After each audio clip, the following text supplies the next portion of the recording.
Dakong hagit ala sa mga frontliners ang ilang trabaho karon, labi na ang mga health workers nga nagatiman sa mga pasyente.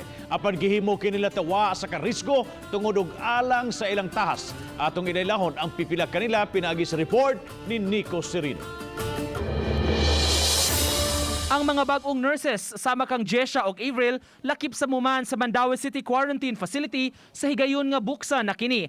First time alang kanila nga motrabaho ug nahagit sila karong panahona pag-atiman sa mga COVID patients.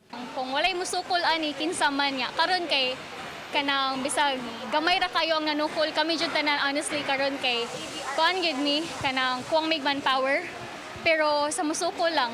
Nurse man sa akong mama niya, kay balo man siya sa risk. So, dili sa siya ganahan nga, nag-uul siya sa iyang self niya. Maghuna-una sa siya nako ba.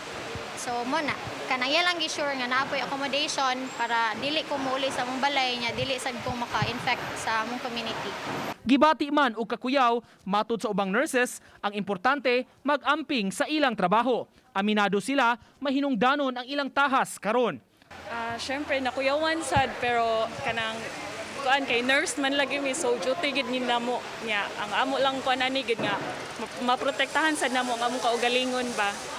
Willing na sa kumutabang gid sa tawag. As nagkadugay mga adlaw nagkadaghan sa mga tao like di matagag sakto information kadaghan so mo-cater lang gid sa na kuan na mga positive magani sa tao. Na-report gid pero kuan confident am sa pag-kuan good proper wears PPE. Ang mga health workers sa quarantine center stay in sa facility aron menos ang risgo kung mugawas pa sila. 12 oras ang trabaho ug human sa pipila ka adlaw nga duty schedule, may 14 ka adlaw sab nga break alang sa isolation. 14 days. Ibalik nila. Mga 30 days after pa dyan sila pwede makabalik. Mo sanay atong pangitaan na sad kung magdugay ta dire, magpangita na sa tanig staff.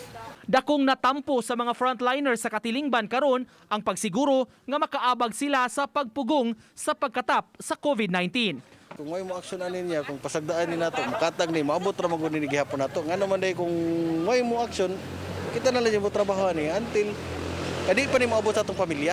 Uban ni June Sulon, Nico Sereno, Balitang Bisdak.